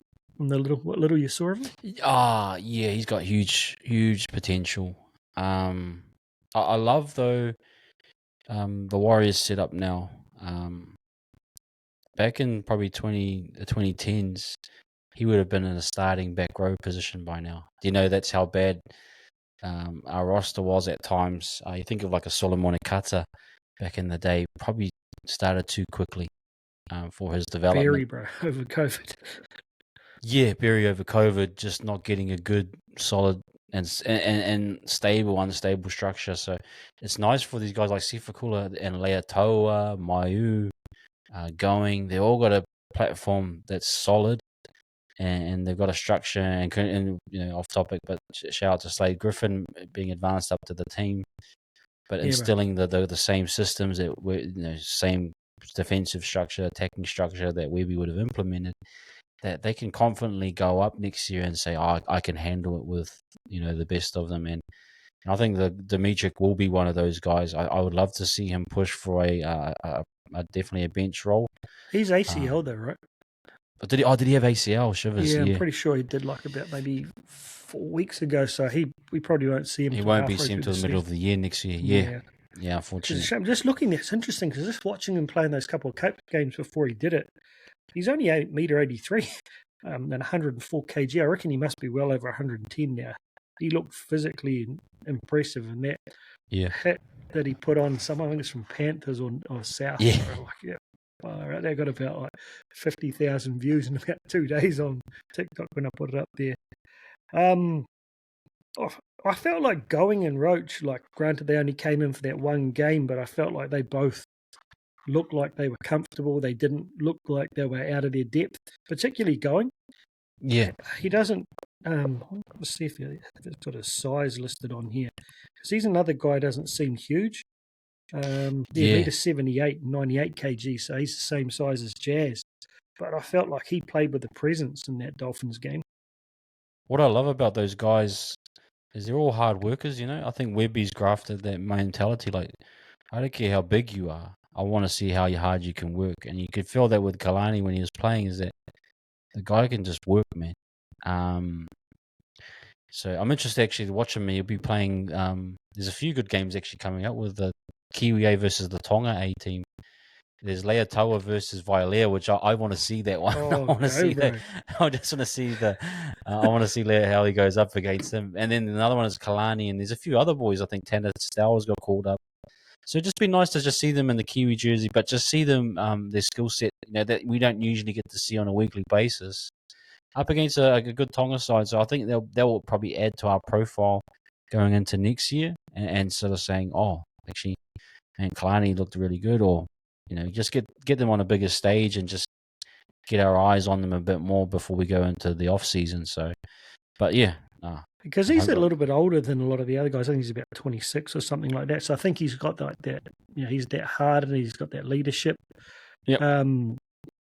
That, you know, at a pinch, I could see him being a guy who could come up and play, you know, regular minutes. I don't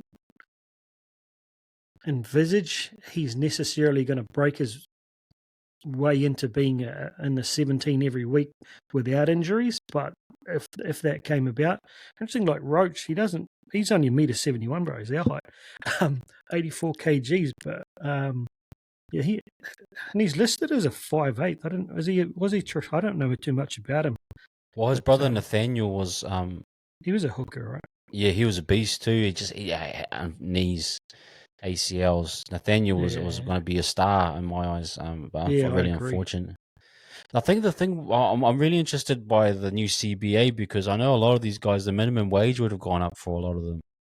And I'm wondering if that's contributed to keeping a lot of our guys just around, because I think that, you know, having a decent wage, knowing you're on at least maybe 200K or whatever, just being in the cup team or something like that, I wonder if that kind of helps keep that talent around, because a lot of those guys, you don't think they're going to be in the top 17, but I'm not sure if they're getting a lot of offers from different places. Yeah. So, you know what I mean? If you look at like the guys, I'm just going to quickly, like, we'll spend the last few minutes sort of talking about the roster. So I still can't, you know, we we're talking about this before we came on here, that I can only come up with 29 guys who are in our roster of our top 30 this year. But we've had Cero, Curran, Williami announced his retirement yesterday. Yes. Best of luck for him in his retirement. From, you know, it seems like a really popular guy. Vaila and Kepu, which is a bit of a sad one. I always wanted to see how those boys went, but I guess, you know, they were just he was injured pretty early on, and they sort of, you know, saw him through his rehab, which is good to see. But you know, shame he was let go. So we've got 5 guys coming out, with Chanel and Roger coming in, which means by my count we've still got like 4 positions. Of that, you've got on the fringes, you've got Going, Roach, Laban, Leka. So you say it, Leka? Leka, yeah. Yep. Stowers Smith seems to be one of those guys they highly rate. Zion Mau. Far, I see, like, they've got 34 players listed in like the NRL site, which includes those guys. Not Leka though, but I felt like he really showed himself as a class player of the future, and I think he's still only about 17 by all accounts, so he probably won't come in next year. So I feel like with the Curran move, with Williami retiring, there may be just that little bit of cap that they can go after one middle, like you said, that guy there. I'm not even going to talk about who but I kind of get I don't know, there's something about me that feels like we're going to lose maybe one or two more. Yeah, I think so. Potentially that will surprise or like annoy or make people sad. But I feel like, you bring a guy, I'm not saying we would, but you bring a guy like Saifiti into the team and put him next to AFB in your starting front row, and then you have Mitch Barnett coming off the bench. That has a whole different look to it. Yeah. But I feel like we've got a lot of. I don't think we recruit edges. There was talk about potentially swapping Curran for Papali'i, Isaiah Papali'i. If we could get him to come back and play Spencer Lenu's role, he would be a guy that would have a massive impact.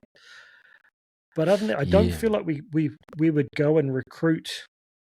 I can't think of anywhere other than prop that we would go and recruit because of the depth we've got now in the backs and in the back row. Any thoughts there? Well, there's a few. Yeah, we need to get to November 1 and beyond, and like, who's to say Metcalf or Ford might not leave? I don't know what Ford's contract is, but I'm just thinking all the Aussie guys, barring Barnett. I think Barnett's probably the most stable one. But who's to say that Metcalf doesn't go back home? Same for Ford. I think there's like kind of when you get into these situations when you make it so far in the finals, there's like kind of an unfinished business. There has to be an unfinished business about this squad because we just cannot let this window go without recruiting another big name prop. Like, Sean is only signed for 1 year. Like, Tohu is on his last legs. We need to maximize them again. And if I'm Cameron George, I'm just going all out. And then we give it our best for next year, and then we go into rebuild. Who cares if you've used up all your money? I think honestly, for me, it's they get that prop. You get that prop that's gonna help alleviate Addin's workload, and you manage Tohu's minutes where you figure out a way, of CHT is the one I can't really trust. I have to actually see it. Rogers one I can trust. I know he's professional enough, and he will fit in. CHT, I don't, can he do the zero role, and how does he impact? I don't think he will personally. But we need to get a big prop, and we probably need some more support around Tohu, and even Dylan Walker. I know it's kind of weird. I'm trying to figure out. It's like a puzzle piece. I mean, Penrith and Brisbane had it locked down, But we got to get that window, bro. It's honestly, this is the last hurrah for me with SJ next year. Yeah, I mean that's the key. Is that for me is if you could get that big prop in there, that runs hard and fast. I feel like that's just something, the way we were. Bunty runs hard and fast, but doesn't make those breaks. I mean, another thing is I feel like we do need to look at embracing the offload a little bit more to get that second phase going because we rely so much on structured tries. I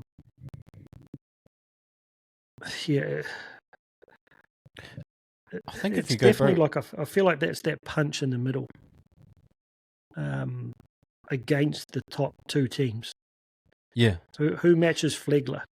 AFB can almost match Payne Haas, but who matches Flegler? Well, that's what I thought. It was Leota and Fisher Harris. Yeah. Up against AFB. Flegler and Haas against AFB. We were just that one level short.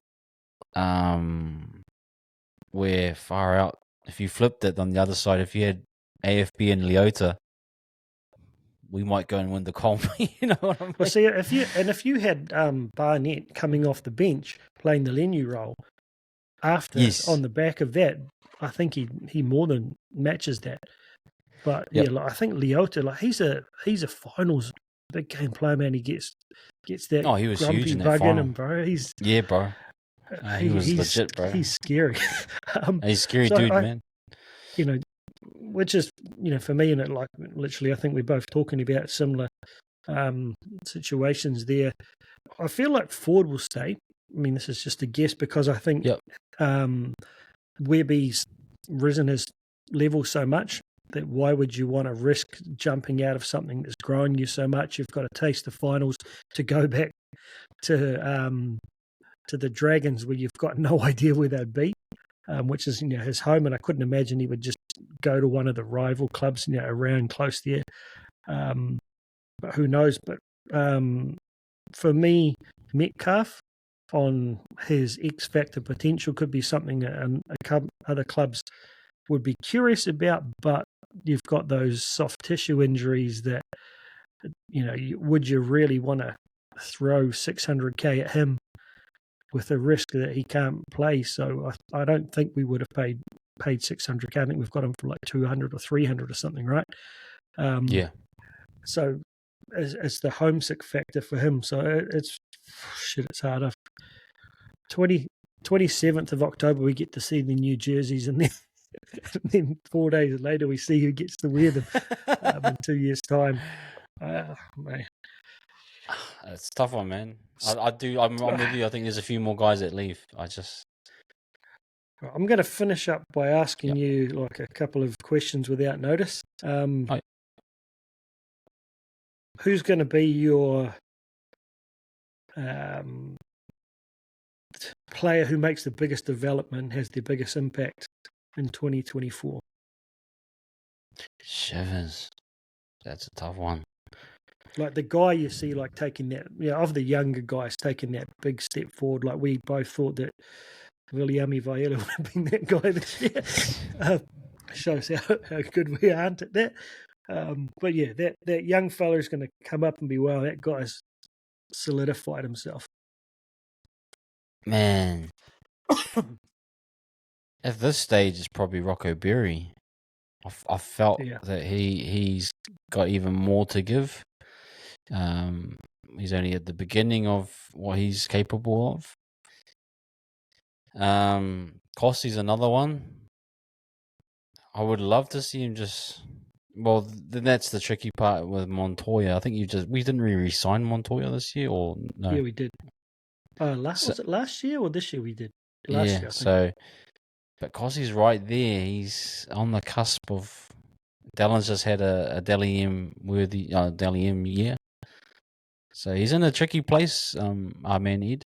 But I think he's probably the next one to really break out into the bigger To'o version of To'o. A mini beast. Yeah, that's my view. So I think if we, I think we both agreed on who our, I think we only talked about our starting backline, or was our starting 17 last week, but I think we're pretty much similar there in our starting lineups. But I think Berry, Webby sees something under with him. I don't know. I mean, Pompey really exceeded my expectations, and Webby obviously sees something in him. So whoever wins out there, but if Berry did win out there, I could see them easily being a breakout player. If God forbid something happened to Chance and Tane had to play a whole season, I could easily see it being him. I think he's got a lot to offer, and he's one of those guys that I hope we can keep on to, and is patient. Because I feel like all of them have already sort of stepped up and announced. But Metcalf, maybe if he played a whole year, Metcalf would be the one. He could be that guy as well. So, and the second question is, where do we finish the regular season? Yeah, and actually, it's really important. Finishing top four is actually extremely important. We realized that this year, like it pretty much gets you into a prelim final most of the time, because you do get that home game, at least one home game. It helps a lot. I think the Knights, they had their grand final that week, and they spent everything, and then we had our grand final the week, and then we kind of ran out of gas. You know what I mean? It's like a top 4 finish is really important, but I think the actual timing of the run is actually important too. I do feel like we dropped off the last 5 rounds, and I think the toll of the year weighed on us a little bit. But I would like to see us hit the top 4 again. But there are some factors. I think the Roosters will be a lot better. I think they were grounding off quite well, and I imagine they'll try and do that again. The Rabbitohs, I actually not too sure the Rabbitohs where they end up going, but you'd have to say they will be a bit more solid. Sharks as a team, they're on tinkering. For me, they're on an edge like where they could easily fall back down. They've got to really see what they're made of.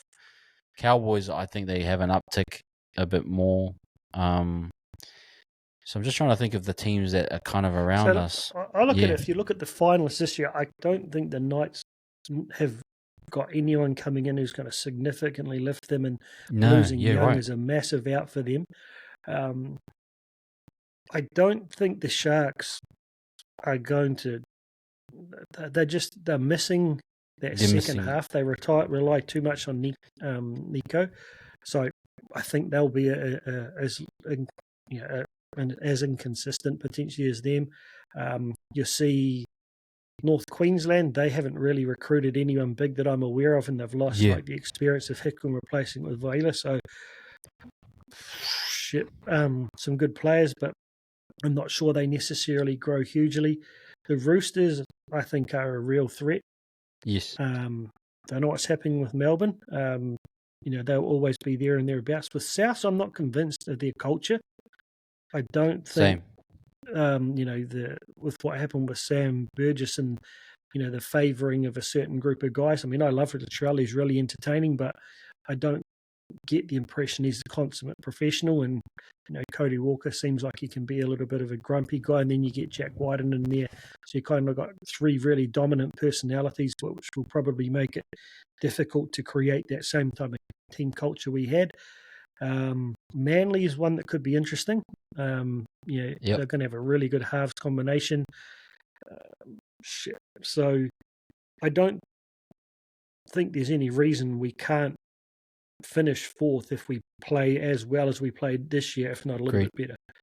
But I feel like minimum expectation is top 6. But one of the things you do find, and statistics really mean nothing, but a lot of times the team who comes second doesn't do that great next year.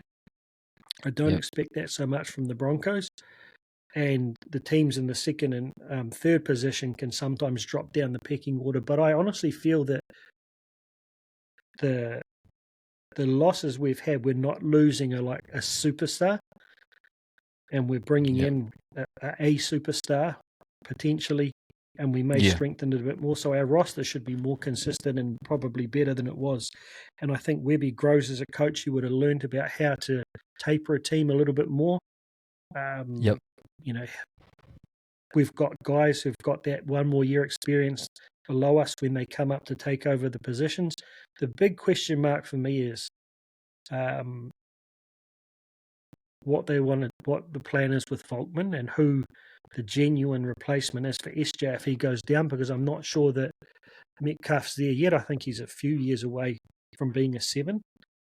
And I think Volkman is the only genuine 7 we've got there, unless you go for Far potentially. So that's my biggest fear, is we were pretty lucky with key injuries this year to Tohu, SJ and AFB. So touch wood. Like we were like far out. Some of us were in the praying for the SG would come right. Like it was like I feel like there's not going to be much on the market as well moving forward in terms of a quality like SJ. Like you're gonna have to obviously really commit to Volkman for a decent amount of time. I don't see any halves coming through the development that are on the level of what SJ was when he even made it on the scene. So there's going to be a bit of a tapering off, but they're going to have to figure it out. They've got that young half we recruited from the Panthers when they were looking at Cleary's brother, but ended up signing the other guy. I'm not sure which level he's going to Yeah, play at. there'll be. I think, man, I can't wait to watch next season because we've got 5 teams. It's going to be blooming awesome. Yeah, it's just I a wish shame they had like a network. I wish they had like a network where you could watch every team play. Yeah, exactly. That's what I was thinking. And I said that to the social media guys. And I thought, man, just try and get a little bit more of those younger guys. But I'm seriously, I've got to try and figure out how to come up with the cash to get to almost every home game. I'm thinking about buying a seat, even though I'm living in Wellington, just so I can go out there and watch the cup guys and that play more often. And Yep. I'd love to go and see like the SG Ball boys and that play because it excites me that 10 years the Panthers have had that system in place now that it's a conveyor belt like the All Blacks have had for a long time. So we shouldn't expect that to happen from us for maybe 3 or 4 years. Yeah. But it's exciting to just see those, little glimpses of what SJ would have looked like when he was playing, in those lower grades as a kid, because they'll be there when you've got to, because we've got some prestigious, very good talent here in New Zealand. And I feel like there's every chance the ABs lose this weekend, and I hope they don't, but they lose this weekend.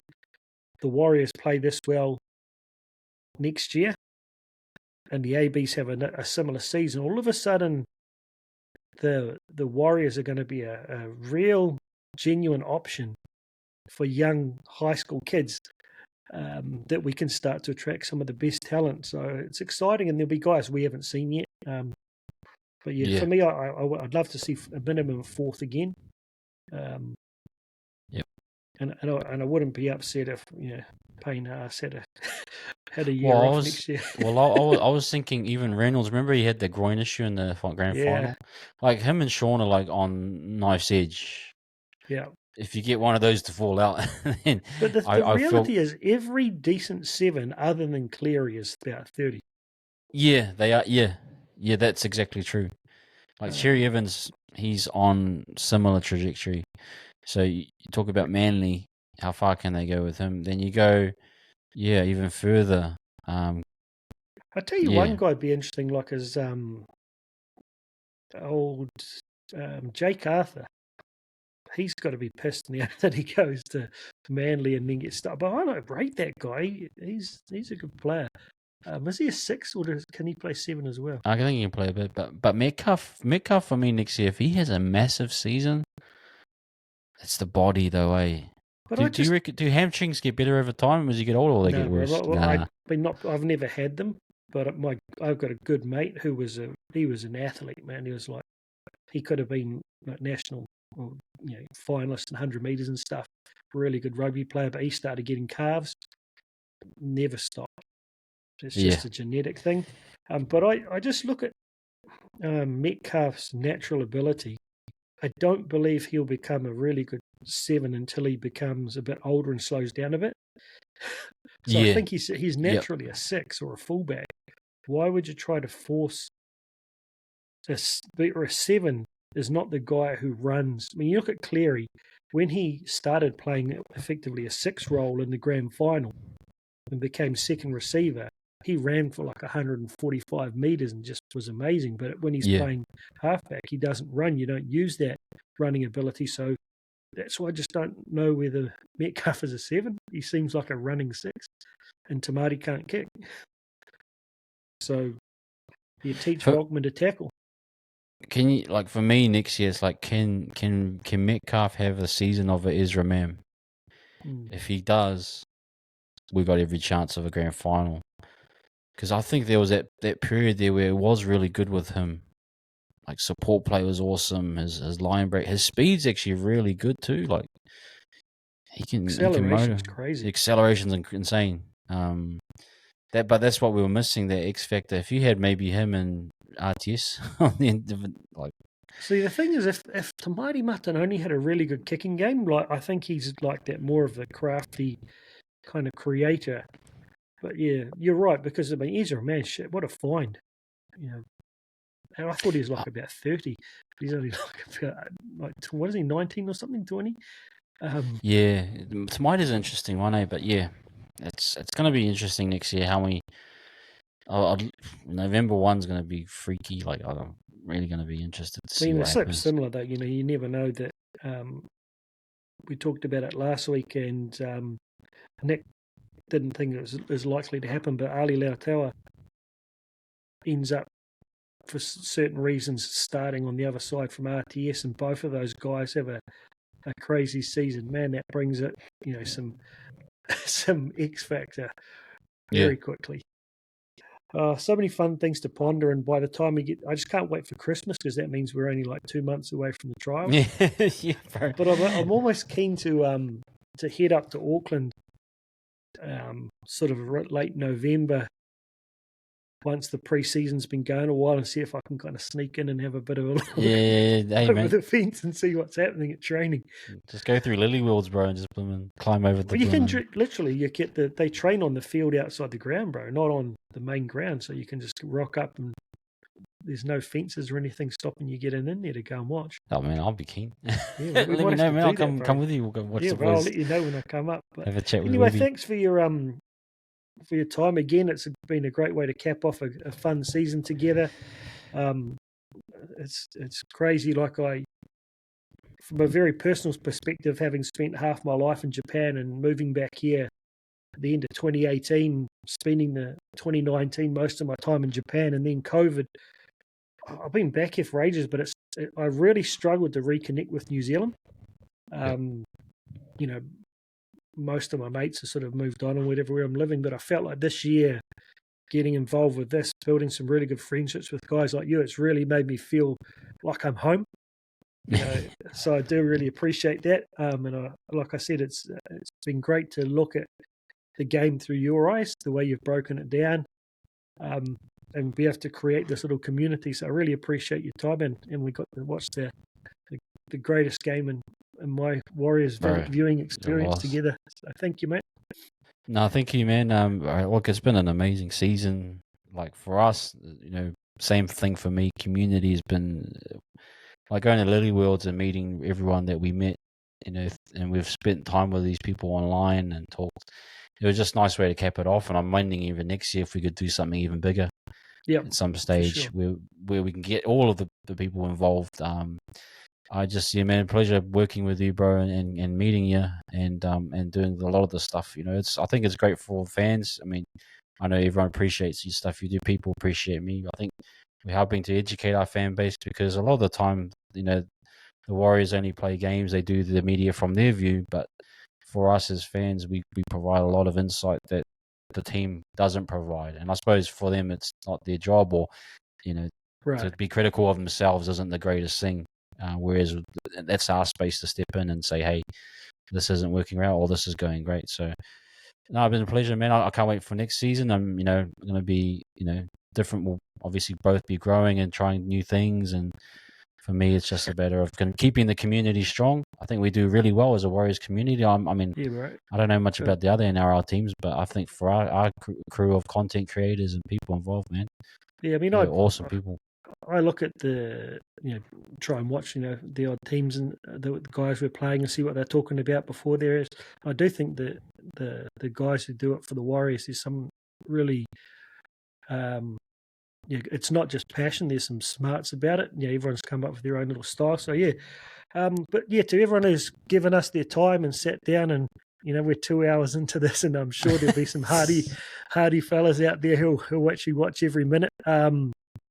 Thanks so much for being part of the ride, because it would be pretty stinky putting 2 hours in and looking at 20 views or something every week. So to have, probably between you and I, good 30,000 hours where the people would have watched our content is mind-blowing, man. Yes, insane.